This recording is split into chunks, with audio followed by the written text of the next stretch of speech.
বনানীর গল্প চ্যানেলে সবাইকে স্বাগত। আমি বনানী, পড়ে শোনাচ্ছি সমরেশ মজুমদারের ছোট গল্প সর্বস্ব। শেষ পর্যন্ত একটা শোয়ার জায়গা পেয়ে গেল নিখিল। ইন্টারভিউয়ের চিঠিটা ডাকের গোলমালে তার কাছে যখন এসেছিল তখন ঠিক একদিন বাকি। হুট বলতেই দার্জিলিং মেলে রিজার্ভেশন পাওয়া যায় না। ট্রেন ছাড়ার বেশ কিছুক্ষণ আগে সে একটা সাধারণ কামরায় জায়গা দখল করেছিল।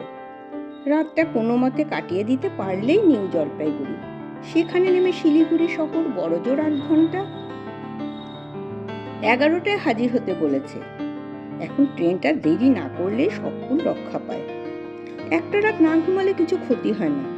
নিখিল এঁচে রেখেছিল নিউ জলপাইগুড়ি স্টেশনেই স্নান সেরে পরিষ্কার হয়ে নেবে। সঙ্গে একটা ঝোলা ব্যাগে এক সেট জামা কাপড় আর তোয়ালে ছাড়া সে বাড়তি কিছু নেয়নি। নেওয়ার প্রয়োজন নেই, ইন্টারভিউ দিয়ে সন্ধ্যের ট্রেন ধরবে সে। চাকরিটা যে হবেই এমন আশা নেই তার। তবে যে সূত্রে সে খবরটা পেয়েছিল সে সমীরণবাবু বলেছিলেন তিনি চেষ্টা করবেন। সমীরণবাবু এককালে নিখিলের স্কুলের ইতিহাসে শিক্ষক ছিলেন, এখন শিলিগুড়ির সেই স্কুলের সহকারী প্রধান শিক্ষক। আজকাল কোনো কিছুতেই তেমন আশা করে না নিখিল, ওতে কষ্ট বাড়ে।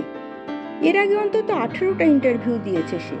প্রথম আড়ষ্টতা ছিল, শেষেরগুলো সে খুব সপ্রতিভ জবাব দিয়েছিল, কিন্তু শেষ পর্যন্ত ভাগ্যে শিখে ছেড়েনি। কিন্তু ইন্টারভিউ এলে না যাওয়ার বিলাসিতা করার অবস্থা তার নয়। বেকার ভাইকে দাদা যে কোনো মুহূর্তেই গলগ্রহ ভাবতে পারে, অতএব তাকে আসতেই হলো। বেরোবার সময় বিধবা মা যতই ঠাকুরের বেলপাতা কপালে ছোঁয়াক, সমীরণবাবুর প্রভাব না থাকলে কিছুই হবে না। দার্জিলিং মেলে এত ভিড় হয় জানা ছিল না, বিশেষ করে আনরিজার্ভড বলে বোধহয় জনতার চাপ বেশি। যে যেখানে পারছে জিনিসপত্র রাখছে, দখল করছে। নিখিলের মাথার ওপর জিনিসপত্র রাখার যে বাঙ্কটা, সেখানে একজন হাত পা ছড়িয়ে শুয়েছিল গোড়ার থেকেই। প্রত্যেকে তাদের মালপত্র ওপরে উঠিয়ে অনুরোধ করা মাত্র নিচ থেকে একজন জানিয়েছে, না না মশাই, ওকে তুলবেন না, টিবি পেশেন্ট। এতেই কাজ হয়েছিল। নিখিল লোকটার মুখ দেখতে পায়নি, কিন্তু এই বিশেষ অসুখটা লোকটাকে এই যাত্রায় রক্ষা করেছে বলে ঈর্ষাও হচ্ছিল। এই হরিহর হট্টের মেলায় হাত পা ছড়িয়ে শোয়া কম কয়। ট্রেন ছাড়ার পর দেখা গেল ভিড়টা হঠাৎ থিতিয়ে গেল, একটু যেন নড়াচড়া যাচ্ছে। আনরিজার্ভ বলেই বোধহয় কামরায় আলো কম। নিখিল জানালার ধারে বসে দেখলো আলোকিত স্টেশনগুলো একের পর এক চলে যাচ্ছে। এই পথে সে গিয়েছিল বছর 10 আগে। তখন শিলিগুড়িতে ছোট মাসি থাকতেন। সন্ধেবেলায় ট্রেন ছেড়েছে, পুরো রাতটা সামনে পড়ে। নিখিলের মনে পড়ল সঙ্গে কোনো খাবার নেই। এই সাধারণ কামরা নিশ্চয়ই রেলের লোক খাবার দিতে আসবে না। তার সামনে এক বৃদ্ধ দম্পতি বসে আছেন, তার ঠিক পাশেই ওপরের লোকটার সঙ্গী। সে ট্রেন ছাড়া মাত্র মাথাটা হেলিয়ে চোখ বুজেছে। নিখিলের ডান দিকে একটা শুটকো চেহারার মারোয়ারি, তার পাশেই দুজন মধ্যবয়সী মহিলা। তাদের ভাবভঙ্গি তাকানো নিখিলের ভালো লাগছে না। সে বুঝলো এরা ঠিক পরিচ্ছন্ন জীবনযাপন করে না। একজন ডিবে থেকে পান বের করে সুপুরি তুলে নিয়ে অন্যজনকে দিল। শরীর একটু পৃথুলা ভাব এসে গেছে, কিন্তু যৌবনে সন্ধে নামেনি। অথচ বুকের আঁচল যে অনেকক্ষণ খসে গেছে সেদিকে বিন্দুমাত্র মনোযোগ নেই। দ্বিতীয়জন সুপুরি গালে পুরে তার দিকে তাকিয়ে বলল, এই মিনসেটাকে সরে বসতে বলুন তো, ভালো করে বসতে দিচ্ছে না। সঙ্গে সঙ্গে মারোয়ারি ভদ্রলোক সোজা হলো। নিখিল কিছু বলার আগেই ভাঙা বাংলায় বলল, আপনি এদিকে বসবেন বাবু, যদি ওদিকে কোনো তকলিফ না হয়। তারপর উত্তরের জন্য অপেক্ষা না করে উঠে দাঁড়ালো আসন ছেড়ে। নিখিল ঠাওর করতে পারছিল না তার কি করা উচিত। কিন্তু প্রথম মহিলা বলে উঠলেন, সেই ভালো, এই সুটকেগুলোকে 2 চোখে দেখতে পারি না। দ্বিতীয়জন বলল, তোমার আগের কর্তা তো এই ছিল। প্রথমজন মাথা নাড়ল, ভাগ্য, সবই ভাগ্য, বুঝলি। অতএব নিখিল মহিলাদের পাশে এলো এবং আসতেই সে খুব সস্তা ধরনের তীব্র গন্ধযুক্ত স্নোর হদিশ পেল। মহিলার গায়ের রং যদিও কালো নয়, তবু এত স্নো মাখার কোনো দরকার ছিল না। নিখিল যতটা সম্ভব ছোঁয়াচ বাঁচিয়ে বসতে প্রথম মহিলা পান চিবোতে চিবোতে বলল, টিবি হয়েছে ওপরের লোকটার, আমার নয়। মানে? নিখিল অবাক হলো। যেভাবে বসতেন তাতে মনে হচ্ছে আমি যেন ছোঁয়াচে রুগী। আরাম করে বসুন না। আপনি কেন অসুবিধা ভোগ করবেন? ও, আপনি বসলে অসুবিধা হবে না। কোথায় যাওয়া হচ্ছে? শিলিগুড়ি। নিখিলের এই গায়ে পড়ে আলাপ করা পছন্দ হচ্ছিল না। আমরাও শিলিগুড়ি যাচ্ছি, ওখানেই থাকা হয় না কাজে যাচ্ছি। জায়গাটা আমরাও ভালো করে চিনি না। মেয়ে গেছে 15 দিন হলো, বলেছিল 5 দিনেই ফিরে আসবে। তাকে খুঁজে বের করতে হবে। উনি কোথায় গিয়েছেন আপনারা জানেন? বলেছিল হোটেলে উঠবে, যে নিয়ে গিয়েছিল সে কোথায় রেখেছে কে জানে। 5 দিন মানে 5 দিন, 15 দিন যখন হয়ে গেল তখন ভয় হচ্ছে। এ লাইনে পাখি যদি একবার শেকল ছেড়ে তাহলে নানান দুর্দশা। পান খাবেন? না, চমকে উঠল নিখিল। বুঝতে বাকি রইল না এরা কারা, কি উদ্দেশ্যে শিলিগুড়িতে যাচ্ছে। মহিলাদের সঙ্গে আর কথা না বাড়ানোই বুদ্ধিমানের কাজ হবে। এই সময় দ্বিতীয়জন বলল, আপনি কি করেন, ব্যবসা? এবার যেন পরিত্রাণ পেল নিখিল। স্পষ্ট গলা বলল, আমি কিছুই করি না, চাকরির খোঁজে ওখানে যাচ্ছি। যে কথাটা সে বলল না, অথচ বোঝাতে চাইলো আমার সঙ্গে ভাব জমিয়ে কোনো লাভ হবে না, আমি বেকার। এরপর কথাবার্তার এগোলো না। ও পক্ষ যেন আচমকা নিজের মধ্যে আলোচনায় ব্যস্ত হয়ে পড়ল। দার্জিলিং মেল চলছে বেশ জোরে, বাইরে ঘুটঘুটে অন্ধকার। নিখিল সে মেয়েটির কথা ভাববার চেষ্টা করলো। এমনও তো হতে পারে মেয়েটি তার পছন্দের ছেলের সঙ্গে বাইরে গিয়ে তার নোংরা জীবন আর ফিরতে চায়নি। উত্তর বাংলার কোথায় সে সংসার পেতে বসেছে, অথচ শনির মতো এই দুজন চলেছে তাকে ফিরিয়ে আনতে। সে মনে মনে প্রার্থনা করলো সেরকম হলে এরা যেন মেয়েটির দেখা না পায়। বোলপুর যখন ছাড়লো ট্রেনটা তখন মধ্যরাত। নিখিল অর্ধেক চোখ বন্ধ করে ঘুমোবার চেষ্টা করছিল। হঠাৎ মনে হলো তার সামনে কিছু ঝুলছে। সে সজাগ হতে দুটো পা দেখতে পেল। মাথার উপরের বাঁক থেকে নেমে আসছে সে অসুস্থ মানুষটি। নিচে নেমে লোকটি দুহাত দুপাশে ছড়িয়ে আলস্য ভাঙল। ভালো ঘুমিয়েছি, কটা বাজলো বলে নিখিলের দিকে তাকিয়ে হাসলো। পুরো চোখ খুলে নিখিল লোকটাকে দেখল। মোটেই টিভি পেশেন্ট বলে মনে হচ্ছে না, স্রেফ মিথ্যে বলে এই সময়টুকু ঘুমিয়ে নিল। প্রশ্নটা করে কিন্তু লোকটা উত্তরের জন্য অপেক্ষা করে। জানালায় ঝুঁকে রাতের অন্ধকারে স্রেফ দেখে নিয়ে বলল, এখনো দেরি আছে, তুই ওর দোস্ত, কিছুক্ষণ সেটে যা। বলা মাত্র একটি লোক তড়াক করে ওপরের বাঁকে উঠে গেল। নিখিল দেখল এই লোকটিকে। ট্রেন ছাড়ার সময় অসুস্থতার সংবাদ এর মুখ থেকে শুনেছিল। নেমে আসা লোকটা এবার উঠে যাওয়া লোকটার জায়গায় আরাম করে বসলো। তার চোখ ঘুরছে, দেখলেই বোঝা যায় ধান্দাবাজ। একটা হাত বাড়িয়ে সে নিখিলকে বলল, সিগারেট হবে? নিখিল সামান্য বিরক্ত, মাথা নেড়ে নিঃশব্দে না বলল। লোকটি এবার দুজন মহিলার দিকে তাকিয়ে বলল, পান হবে? মহিলারা নিজেদের মধ্যে চাওয়াচাই করে মাথা নাড়ল। একটা পান তৈরি হলে হাত বদল হলো। লোকটি সেটাকে মুখে চালান করে বলল, জর্দা। এবার সেটাও দেওয়া হলো। দ্বিতীয় মহিলা জিজ্ঞাসা করলো, কোথায় যাওয়া হচ্ছে? চোখ বন্ধ করে পানের রস ম্যানেজ করতে করতে লোকটা বলল, আলুয়া বাড়ি। তারপরে কিছুক্ষণ নীরবে পান চিবিয়ে বলল, মাঝরাতে পান খেলে মনের রং জমে, আলুয়া বাড়ির নাম শোনা আছে? দ্বিতীয়া মাথা নেড়ে বলল, না, আমরা যাচ্ছি শিলিগুড়ি। ধান্দায় মানে? দ্বিতীয়ায় কথা বলছিল, আরে মাছ হলো মাছ, তা পুকুরে ডোবার আর নদীর হোক, কিছুই তফাৎ নেই। আমিও মাছ, তোমরাও মাছ, মাছ তো মাছকেই চিনবে। মন, কথা শুনেছিস? দ্বিতীয়া প্রথমাকে ছোট্ট ঠেলা দিল, তারপর হেসে বলল, তা এই মাছ যে সমুদ্রের নয় তা বুঝবো কি করে? সমুদ্রের মাছ বেশি ঘোরেল হয়। ঠ্যাঁ করে হাসলো লোকটা। তারপর বলল, আমার নাম রতন হালদার। নিখিলের কানে প্রতিটি শব্দ আসছিল। রতন লোকটা কথা বলার কায়দা জানে বটে, নইলে দ্বিতীয়া ওর দিকে ঝুঁকে ফিসফিসে আলাপ শুরু করে দেয়। প্রথমা কিন্তু চুপচাপ বসে আছে। রাতের এই ট্রেনে যখন প্রত্যেকের চোখে ঘুম, তখন সে পাথরের মতো বসে। মনে হয় মেয়েটি না ফিরে আসায় ওর শোক বেশি। রতন বলল, এই কথা, 2 দিন, মাত্র 2 দিন লাগবে। আরে নর্থ বেঙ্গলটা আমার হাতের তালুর চেয়ে বেশি চেনা। 2 দিনেই মেয়েটাকে খুঁজে বের করে দেব। বয়স কত? 19। জলবার বয়স, জলবার বয়স, জ্বালাবারও বয়স। ভয় নেই, আমার আবার দুধ মরে ক্ষীর না হলে ভালো লাগে না। 300 লাগবে, নির্বিকার স্বরে বলল রতন।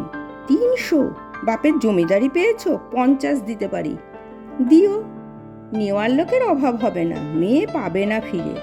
আমি বাবা ভর্কি বাজিতে নেই, ফেলো করি মাখো তেল। আমি কি তোমার পর?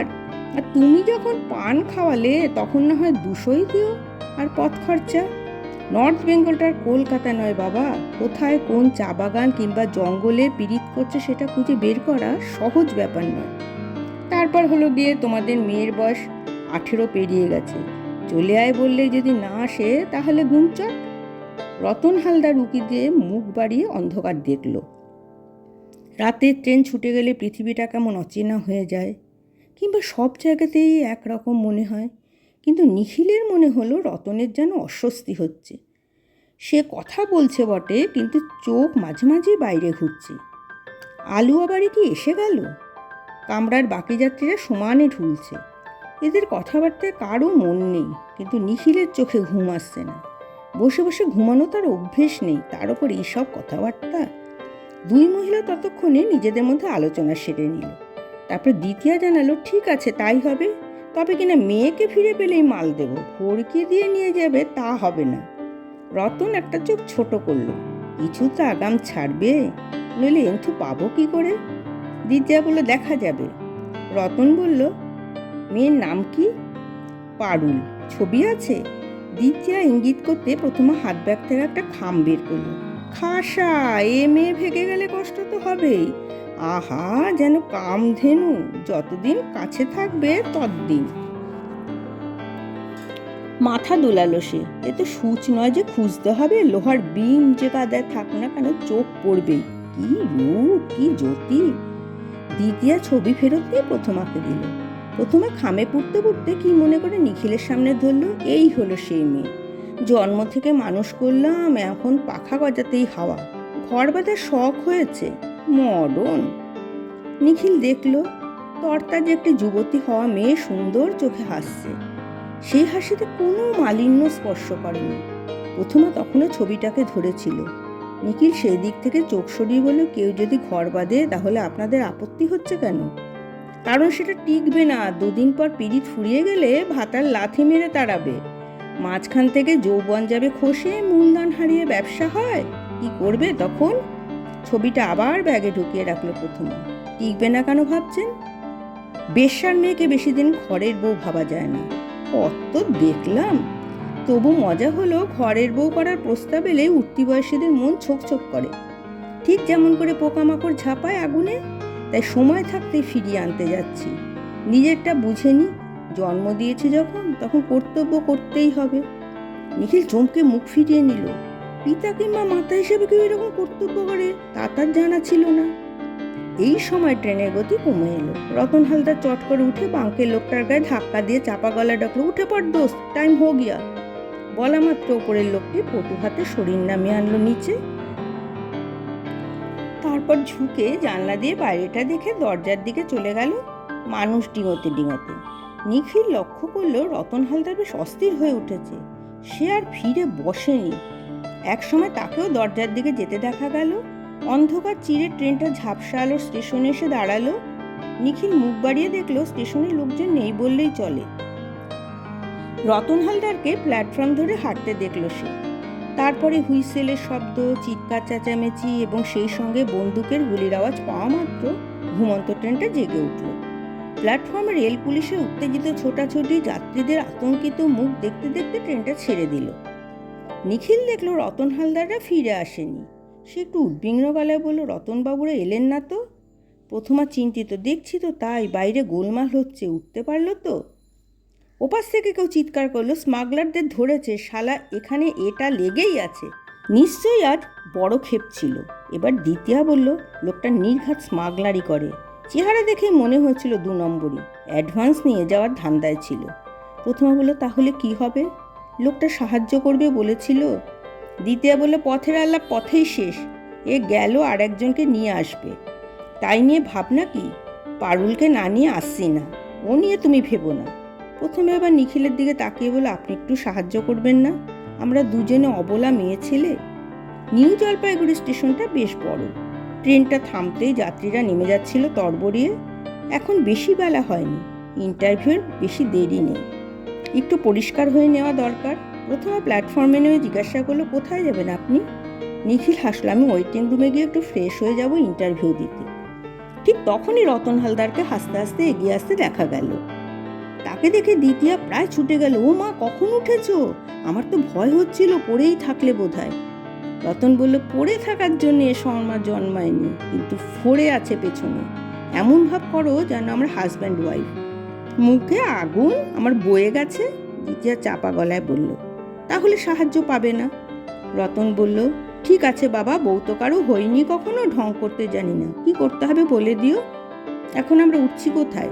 রিক্সা নিয়ে শিলিগুড়ি চলো, নর্থ বেঙ্গল হোটেলে গিয়ে ঠান্ডা হয়ে বসে চিন্তা করা যাবে কি কি করণীয়। দাদা কোথায় থাকেন? প্রশ্নটা নিখিলের উদ্দেশ্যে, কারণ সে তখনও দাঁড়িয়েছিল। নিখিল বলল, আমি এই শহরে নতুনই বলতে পারেন। চাকরির ইন্টারভিউ দিতে এসেছে, আজ সন্ধ্যের ট্রেনেই ফিরে যাব। শহরে যেতে হবে 10টার মধ্যে। এখনই নয় কেন? পরিষ্কার হয়ে যাব ওয়েটিং রুম থেকে। ও চলো, রতন এগোলো। দলটা রওনা হওয়ার আগে প্রথমে হঠাৎ মুখ ফিরিয়ে বলল, হোটেলটার নাম তো শুনলেন, ফেরার আগে যদি সময় থাকে তো একটু দেখা করে যাবেন। নিখিল এমনভাবে হাসলো যা দুরকম মানেই হয়। ইন্টারভিউ খারাপ দেয় না নিখিল, এবারেও দিল না।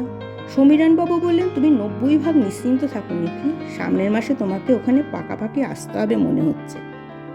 নিখিল বলল, ওই 10%টাই বড় গোলমাল করে স্যার। সমীরণবাবু হাসলেন। মনে হচ্ছে এবার করবে না। তুমি কোথায় হুটেছ? কোথাও না, আজ সন্ধ্যের ট্রেনে ফিরে যাব। আমার এখানে আজ থেকে যেতে পারতে। পাকাপাকি এলে তো প্রায়ই বিরক্ত করবো স্যার, আজ থাক। মোটামুটি বোঝা গেল চাকরিটা হবে। মনে আনন্দ এলো। ঘড়িতে তখন সবে 2:30। বাইরে বেরিয়ে একটা দোকানে সামান্য খেয়ে নিল সে। ট্রেন ছাড়তে এখনো অনেক দেরি। শহরটাকে দেখবার জন্য পা বাড়ালো নিখিল। কিছুক্ষণের মধ্যে সে বেশ বিরক্ত হয়ে উঠল। এমন নোংরা, এমন ঘিঞ্জি। রিক্সা এবং গাড়ির দাপটে ছোট রাস্তায় হাঁটা বেশ কষ্টকর। এত নাম করা শহর, কিন্তু নিখিল ভাবল, অথচ চাকরিটা পেলে তাকে এখানেই থাকতে হবে।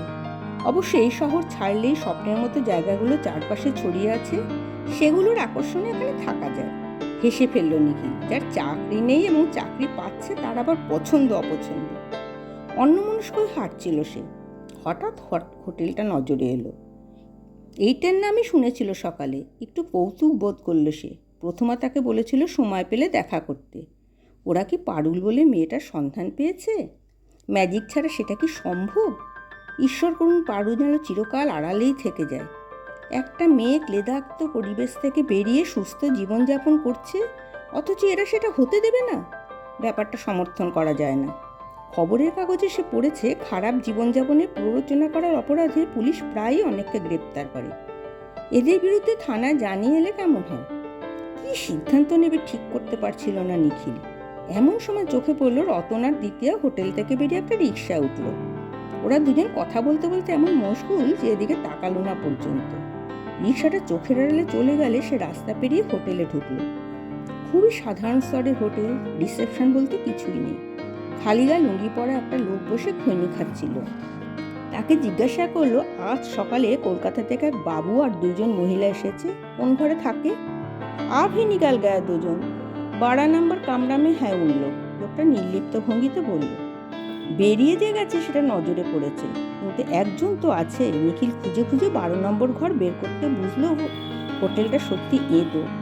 বিচিত্র ধরনের মানুষ চারপাশে ঘুরে বেড়াচ্ছে। বন্ধ দরজায় শব্দ করল সে। চটপট প্রশ্ন এলো, কে? আমি। জবাব দিয়ে পরিচয় কি বুঝতে না পারে সে যোগ করল, আজ ট্রেনে আলাপ হয়েছিল, দেখা করতে বলেছিলেন। সঙ্গে সঙ্গে দরজা খুলে গেল। ও মা, কি ভাগ্যি! আসুন আসুন। প্রথমে হাসি মুখে দরজা খুলল। আড়ষ্ট ভঙ্গিতে নিখিল ঘরে ঢুকে দেখলো 2টো খাট এবং একটা টেবিল ছাড়া ঘরটি বিশেষত্ব কিছুই নেই। প্রথমা বলল, এই চেয়ারটায় বসুন, আমি আপনার কথা খুব ভাবছিলাম। সাবধানে নড়বড়ে চেয়ারটায় বসে নিখিল না জানার ভান করে প্রশ্ন করল, আর কাউকে দেখছি না, বাইরে গেছেন বুঝি? হ্যাঁ, রতনবাবু একটা খবর এনেছেন, দেখতে গেছে ওরা। প্রথমা বলল, বর্ণনা শুনে আমার বিশ্বাস হলো না। কিছু মনে করবেন না, আপনারা কি ওকে ছেড়ে দিতে পারেন না? চমকে তাকালো প্রথমা। তার মুখটা করুণ হয়ে উঠল। তারপর নিচু স্বরে বলল, দিতে পারলে তো দিতাম, কিন্তু ওকে নইলে বুড়ি হয়ে বাঁচবো কি করে? আপনাদের ছেলে পেলে বুড়ো বয়সে খাওয়ায়, আমাদের কে খাওয়াবে? ছেড়ে দিন এসব কথা। আপনি আজই ফিরে যাচ্ছেন? হ্যাঁ, সন্ধ্যের ট্রেনে। কাজ হলো মোটামুটি? আমার একটা উপকার করবেন? বলুন। মনে হচ্ছে ফিরতে দেরি হবে। আসবার সময় তাড়াহুড়োয় বোধহয় ঘরের আলমারির চাবি বালিশের নিচে ফেলে এসেছি। ওতে আমার সর্বস্ব আছে। আমার মনটা খুব খুঁতখুত করছে। আশেপাশের মেয়েদের যা চরিত্রের, আপনি সুবাসী বলে একজনের খোঁজ করবেন, তাকে বলবেন চাবিটা তার কাছেই রেখে দিতে। সুবাসী আমার বাড়িতেই থাকে। চিঠি দিলে কার হাতে পড়বে শেষে আরেক বিপত্তি। পারবেন এই কাজটা?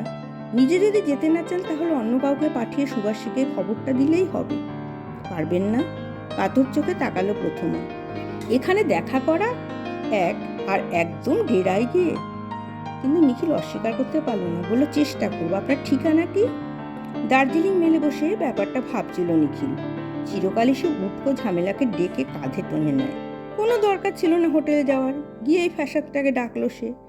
প্রথমার নামটি বেশ কুসুম, দেখলেই বোঝা যায় যৌবনের ডাকসাইটে সুন্দরী ছিলেন। রাস্তাটি অবশ্য খুবই কুখ্যাত। শেষ পর্যন্ত নিখিল এড়াতে পারল না। তার জন্য যদি একটি মেয়ের সর্বস্ব চলে যায়, সেটা ভাবতে ভালো লাগবে না। দুপুরে ঘুমিয়ে নিখিল বের হলো। এখন বেলা মরে গেছে। কলকাতায় ঠিক সন্ধ্যের আগে এক ধরনের মন খারাপ করা ছায়া নামে। নিখিল ইচ্ছে করে দর্জিপাড়ায় বাস থেকে নেমে একটু এগিয়ে নামলো। বাস শুদ্ধ লোক দেখবে সে খারাপ পাড়ায় যাচ্ছে, সেটা ভালো লাগলো না। পাড়াটাকে আসা যাওয়ার পথে বাস থেকে দেখেছে সে, রাস্তাঘাটের কোনো পরিচয় নেই। নম্বর মিলিয়ে সে যখন বাড়িটার সামনে দাঁড়ালো, তখন দালাল লেগে গেছে পেছনে। নিখিল তাকে স্পষ্ট বলল, দেখো ভাই, তুমি যে ভাবছো সেজন্য আমি আসিনি। আমাকে কুসুম পাঠিয়েছে একটা খবর দেবার জন্য। সুবাসী কোথায় থাকে বলতে পারো? পরিচিত নাম শুনে লোকটা বলল, দোতলার ডান দিকের ঘর। নিখিল পুরনো নোনা ধরা বাড়িটায় ঢুকতেই সন্ত্রস্ত হলো। চারপাশে মেয়েদের রাত্রের খদ্দের ধরার আয়োজন চলছে। ওকে দেখে কয়েকটা রসালো মন্তব্য ছিটকে এলো। দোতলায় উঠে সে দেখলো ডান দিকের দরজাটা বন্ধ। কি করবে সে বুঝতে পারছিল না। এই সময় একটি মেয়ে শরীর দুলিয়ে এসে বলল, কি গো, বসবে নাকি? নিখিল বলল, সুবাসী কোথায় থাকে? নেই, বাবুর সঙ্গে বেরিয়েছে। সুবাসীকে কি দরকার? আমি তো আছি। আমার ওকেই দরকার, কুসুম পাঠিয়েছে আমাকে। ও, বাধা ঘর, তা যাও না তিনতলায় কুসুমের ঘরে। বলে মেয়েটা বিরক্ত হয়ে ফিরে গেল। তিনতলায় কুসুমের ঘর? নিখিল কৌতূহলী হলো। তিনতলায় উঠে আসতে একজন বুড়ি সামনে দাঁড়ালো। কাকে চাই? কুসুমের। সে নেই। জানি তার ঘরে কেউ আছে। কে রে পাঁচুর মা? বলতে বলতে যে এসে দাঁড়ালো, তাকে সুন্দরী না বলে পারা যায় না। টাইট করে শাড়ি অঙ্গে জড়িয়েছে, টেনে বাঁধা চুল বিনুনিতে বন্ধ, চমক আছে দৃষ্টিতে। মেয়েটি নিখিলের দিকে তাকে জিজ্ঞাসা করল, আপনি কি বসতে এসেছেন? আজ আমার শরীর খারাপ। না না, আমি মানে কুসুম আমাকে পাঠিয়েছে। আমি? মা পাঠিয়েছে আপনাকে? কোত্থেকে আসছেন আপনি? শিলিগুড়ি। ও মা, আসুন। কি ব্যাপার বলুন তো? আপনি কে? আপনার নামটা? পারুল, ওর মেয়ে। চমকে উঠল নিখিল। তারপরে ফ্যাকাশে স্বরে জিজ্ঞাসা করল, আপনি ফিরে এসেছেন? খিলখিলে হেসে উঠল পারুল। ফিরবো না কেন? থাকতে গিয়েছি নাকি আমি? পাগল, কেউ কি সাত করে খাঁচায় ঢোকে? আমি মায়ের মেয়ে না? নিঃশ্বাস ফেলল নিখিল। তারপর কোনো মতো বলে, আপনার মা চাবি ফেলে গিয়েছিলেন বালিশের নিচে। তৃপ্তির হাসি হাসলো পারুল। তারপর কোমর থেকে আঁচলটা সামান্য সরিয়ে দেখলো, ও এই কথা, ঠিক জায়গায় রেখে দিয়েছি। আমাদের সর্বস্ব হাতছাড়া করা কি চলে?